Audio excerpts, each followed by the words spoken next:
happy World Kindness Day to everybody. And thank you, Catherine, for introducing the session.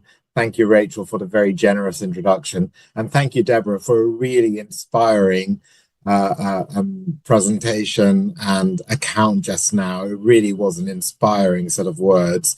And I think we want to heed that real compulsion that's in all of us to bring out the kindness that connects us together, because it is about human connection. I'm going to share some slides, and I hope that what I got to say today will just shed some light on how research is telling us about the role of kindness in terms of human connection. Let me just see if I can get that going. Okay. So this should work. Can I check, Rachel? Can everybody see that? Can you see that, Rachel? Yeah. Fantastic. Thank you very much. So I'm going to tell you about the research that we're doing on kindness and relationships and the connections with mental health and well-being. As Rachel said, my background is in psychology, and a big focus for me has been mental health and well-being. And I have to tell you, my professional background is in child and adolescent psychology. So I've particularly focused on the social and emotional development of children and young people. And it was really interesting to hear you talk, Deborah, because I think there's something really fundamental about this being relevant at every stage of the life course, from the very beginning, from young children all the way through the rest of their lives. This is relevant for each and every one of us throughout our life course. And I want to talk about mental health and well-being because that's my orientation. My whole career has been focused on how we can create a world that promotes mental health and well-being for all. And I wanted to make the point here that this is about what we do together. Kindness is all about connecting human beings. It's about the glue that connects people with each other.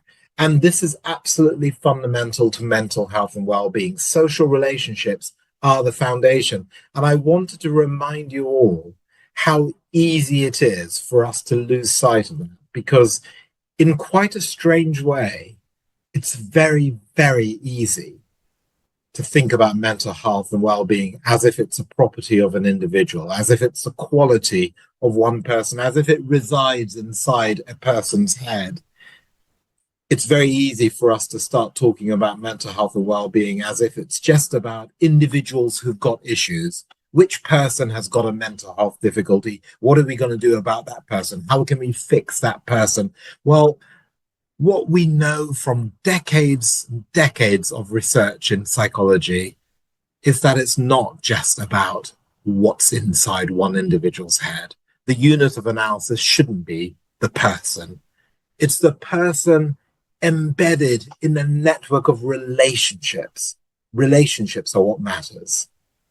And so often, the answer when you're dealing with mental health difficulties and challenges is not fix the individual. It's fix the environment. Let's work with the network of relationships. Let's find the strength there and then build mental health, create a positive environment to support mental health and well-being. And that's really the take-home message I'd want you to take away. I wanted to say that straight away. And actually, when you do that, when you realize that relationships are at the foundation of how we feel and how we get on in life, we realize that, of course, it's at the foundation of our motivation and our engagement in the world in every community setting, whether it's a school or a workplace or just at home with your family or out in the neighborhood. Kindness builds relationships which provide the platform for motivation and engagement. And you know what? It's also the platform for achievement as well.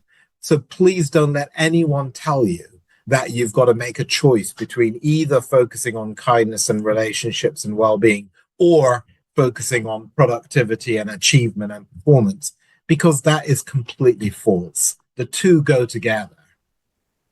Kindness provides the context in which we connect with each other. And connecting with each other is fundamental to human beings being able to achieve and to perform to the best of their ability, and frankly, to be able to realize their potential. Well, I wanted to talk a little bit about how kindness is seen in the literature. And you might be looking at this and thinking, really, kindness, academic study? Well, I'm here to tell you that kindness does deserve academic study. There's so much we still don't know about it.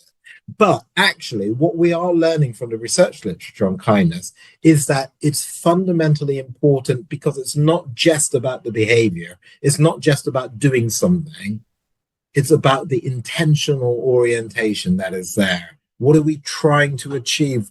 And of course, the focus, as you can see from these definitions in the literature, is all about the stance that we take towards others and indeed towards ourselves as well. Intentional behavior to benefit others, being compassionate, concerned about others. It's both the acts and the underlying motivations. And like I said, I'm a developmental psychologist. I've done a lot of work with kids, children, teenagers, young people going into university education and beyond. And when you work with children and teenagers, sometimes we get the real truth from the young people. And this was a study that we ran a number of years ago now. And my wonderful PhD student at the time, Jess Cotney, she and I worked on this, and we just carried out some focus groups with teenagers, and we asked them about their experiences. And I'll be honest with you, I wasn't sure what we're going to get. I was a little bit worried at the beginning when we did this that teenagers would think, oh, it's just too trivial or it's too soft. Actually, I felt like I learned more about mental health in those group sessions with the teenagers than I did in countless other projects where I'd been focusing specifically on mental health. Teenagers told us in granular detail what kindness meant to them. And they told us it wasn't simple. It wasn't just about helping or just being nice. They told us sometimes it's really tough. Sometimes it's about being honest. Sometimes it's about forgiveness, about really, really difficult things. And sometimes something might be very, very difficult in the moment. In the short term, it might be really hard, but it might be the kindest thing overall in the long term. And something else that they said, kindness was important not just for the person receiving it. The benefits to well-being were there for the people giving it as well. And fast forward a little bit. Well, I founded a research center. University of Sussex is a very interdisciplinary space. We have researchers who work across lots of different subject boundaries. And what I found when I started talking about kindness in the context of children and teenagers was that people saying, actually, I can look at my specialist area through that lens, and it's really helpful. And you would be fascinated to know, actually, in the steering group of this research center, we have people in the medical school, people in social work, yes, people in education, like me, working in schools, but also people working in corporate world, in the business school, in politics, in law. This is the Interdisciplinary Research Center, which is designed to shine a light on the nature and importance of kindness and how it makes a difference for people and communities all over the world. Rachel, you very kindly, in your introductory remarks, referred to this project, the kindness test, which we ran in partnership with the BBC. It was absolutely fascinating. Claudia Hammond is a presenter on the BBC. She's also a Sussex alum, and she and I worked together, and we didn't know what we were going to get. Some people said, oh, general publics, they're not going to engage with this. Well, this turned out to be the most successful academic partnership that was run in this series of projects with the BBC. More than 60,000 people in the UK and all over the world took part in this. And we got so many insights from it. And I can't do justice to it, but I did want to just flag one thing, which was that the kids were right. Yes, of course, receiving kindness was linked to well-being. We found that out. People told us what a difference it made to them to experience kindness. And I'm not talking necessarily about huge acts of, massive self-sacrifice or extraordinary acts of generosity. Very often it was small things, the tiny things.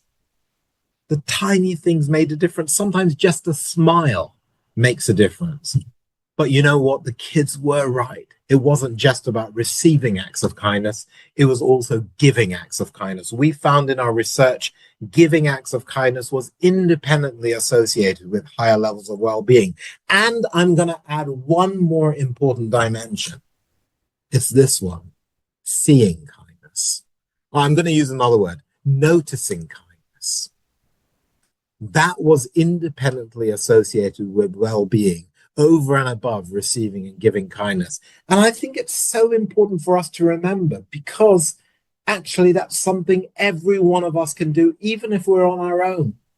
We can notice the kindness that there is in the world, because I'll tell you what, that is incredibly affirming in terms of our faith in humanity, our faith in this planet. Deborah, you're talking about making love go viral, making kindness go viral. Well, one of the ways that we can do that is just to notice it. And sometimes people don't create the space to notice it because they feel that, oh, I'm too busy. The world is very difficult. There's so many problems in the world. And they're right. Turn on the news. There are so many problems in the world. And we do have to focus attention on that. But don't lose sight of the kindness, even the small acts of kindness, because this is what people told us in the project with the BBC, because this is what connects us with each other, and human beings get strength from each other.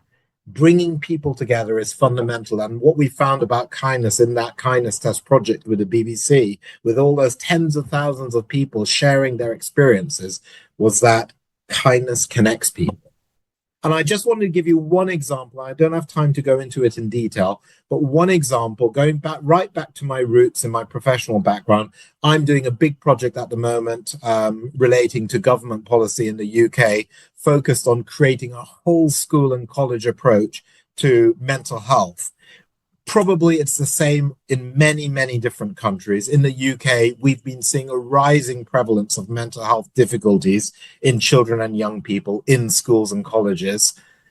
And we're trying to work out how we can create an approach which isn't just about saying, let's find more and more clinicians and counselors and therapists to help those children and young people who've got problems. Because in some ways, that's very important, but it's a very limited approach, because all you're doing is putting a sticking plaster on the problem. You're still treating it as if it's a problem with the individual. We need to change our world. We need to change our culture. We need to change our ethos. And this is just to give you the recognition here that government policy is beginning to change. This is Public Health England talking about how can we create a whole school or college approach to support mental health. And this is the work that we've been doing. The Academic Health Sciences Network has funded this piece of work where we're actually looking at the really good practice that's out there already. And I wanted to just flag the thing that's down there on the bottom. This is not just about a clinician or a therapist seeing an individual, child, or young person. This is about multiple stakeholders working together in partnership. So I wanted to just make the point that this is what we can do if we look deeply into all of our settings. This is a digital toolkit that we have for schools and colleges to self-assess what they're doing in terms of a whole school and college approach. But I want to zoom out and think about every setting where people come together, whether that's in a community, neighborhood setting, whether it's in a workplace, wherever you are. What kind of an environment have you created together? And everyone has a role to play. And as I say, the first thing I'd want you to ask yourself is, are we taking the time to notice and celebrate the kindness that is there in every environment? It is there. We just need to take a moment to recognize it and bring it out, make it visible, and share it and treasure it and grow it. To me, this is fundamental to this question. Are the environments we're creating together supportive of our basic psychological needs, our basic needs to be empowered human beings, to feel that we're competent, that we can make a difference in the world, and to feel first and foremost that we are connected, that we're not just on our own. And this is, I just wanted to give you these couple of papers that we've published recently. I wanted to share here. These are studies that we've done focusing on participation in the creative arts, theatre, music. What have we learned from that work? Well, what we've learned from that work is that these are some of the ingredients that make a difference to people's mental health and well-being and their relationships. Freedom of choice, exploration, validating competence. And that's not about wrapping people up in cotton wool and saying how wonderful you are. It's about doing that with appropriate challenge, because actually overcoming challenge is really important. And we need to give people the confidence that they can face challenges, they can face things that they are struggling with, that they're finding difficult, and come out the other side. That's really important. And most of all, it happens through building community, that it's not just an individual endeavor. And in today's world, it's so easy to compartmentalize and to imagine that we're just fighting our own individual battles and there's no one else there for us. We've got to reach out and make those connections. So I want to ask you this, in the same spirit as what Deborah said, can we make love and kindness go viral? Can we create a culture of compassion, empathy, and kindness and celebrate it for the strength that it is? It's not a weakness, it's a strength. It's for the whole community. It's not just an individual. It's about giving space to be reflective, to be supportive to each other. It's important to recognize this point. It's not just about transmitting out to others. It's also about looking after ourselves. Don't let anyone else tell you that you've got to choose one or the other. The two go hand in hand. Compassion, empathy, and kindness to yourself as well as to other people. Give yourselves a break so that you can give others a break. It's about getting that shared perspective. And most of all, you're not doing this on your own. We're doing it together. We're doing it in partnership. And to me, that's what the GCC, the Global Compassion Coalition, is all about. Happy World Kindness Day, everybody. It's a pleasure to be joining you today.